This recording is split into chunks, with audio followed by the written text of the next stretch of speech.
one of the Dear Darla Baking Challenge. I wanted to start us off with the most basic yeast bread. This one you could literally cook in your sleep because it's just an overnight rustic old world bread. You don't even have to knead this bread. All you do is before you go to bed, scoop 3 cups of flour into a large bowl.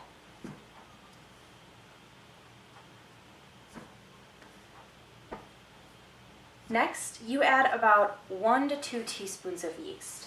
Now, if you're making this bread the day of, you can add a full 2.5 teaspoons of yeast and cook it like a normal bread and let it rise like a normal bread. But I'm just doing it overnight so I don't have to do any work. So 1 and about a half. I like that yeasty flavor in my bread. I think it's awesome, so I always add a little bit more. So you're gonna laugh at me, but that's it. That's how you cook the bread. Now, there is salt in this bread, but I like to add my salt the morning of because salt kind of counteracts yeast. So we'll add that when it's time to bake. So you just stir up these dry ingredients and you add 1.5 cups or 10 ounces of lukewarm water. You don't want it too hot because that'll actually kill the yeast if it's above 110 degrees, but you can feel it with your hand. And once it's warm to you, that's probably fine. So you just loosely stir this together, and it's going to kind of be this shaggy, frumpy looking loaf in here. It's not going to have that smooth look that bread normally has when you're making a good dough. Okay, so that sloppy thing is it. That's what you do. You leave this overnight, you cover it with some plastic wrap, and you put it in a relatively warm space. If you just cooked dinner, the area by your stove is probably warm enough. Just don't put it by a window if it's cold out. You cover it up, and then you revisit it in the morning. Okay, so the next day when your dough is ready, the first thing you're going to do is grab your Dutch oven and preheat it in your oven. So set your oven to 450 and put it in there. Now, if you don't have a Dutch oven, there is another way to do it. Let me just get this started. Okay, so I preheat that to 450.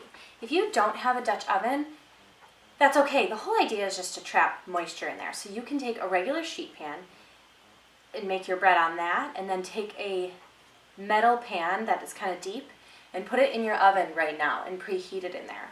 Then when it's time to bake, you just put some cold water right in that pan right when you put your bread in, and then hurry and shut your door, and it'll kind of create that same moisture level in your oven.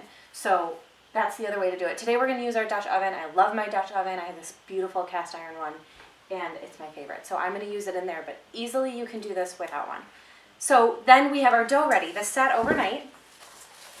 And remember, I don't put salt in my overnight dough until the last minute because salt kind of counteracts the yeast. So in the morning I just add a pinch or 2, and it's going to turn out to be about a teaspoon of salt.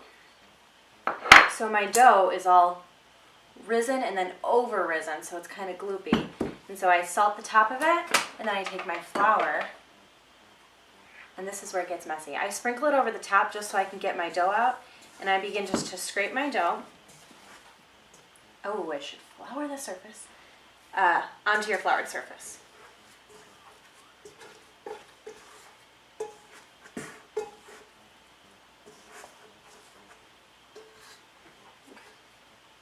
All right, and here's how we shape our dough.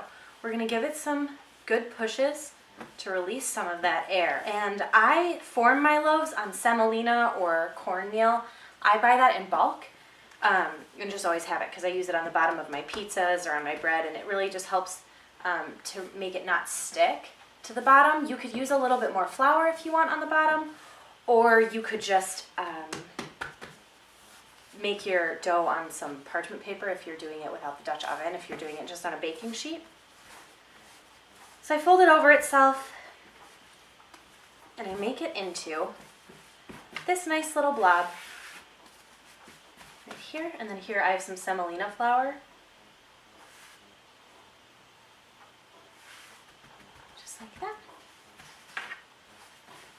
And I dust the top of my loaf with some flour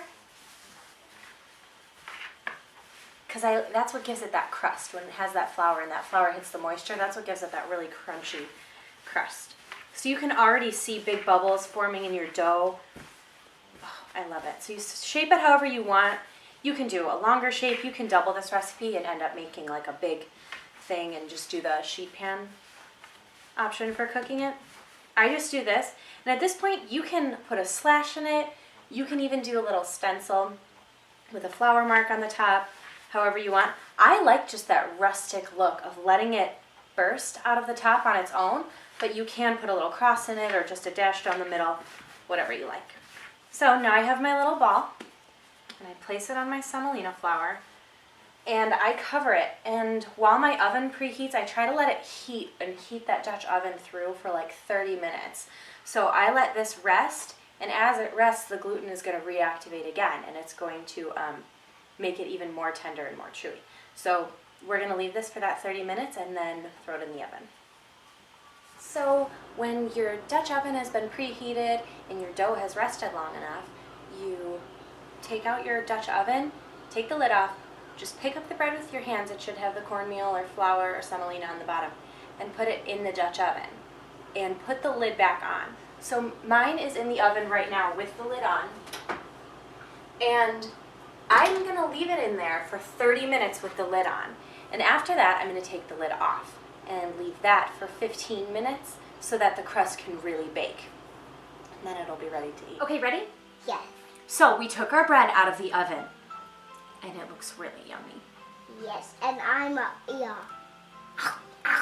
You want to try some? You should smell it in here. I wish you had smell-o-vision to just smell this bread, but you're going to have it yourself. Sorry.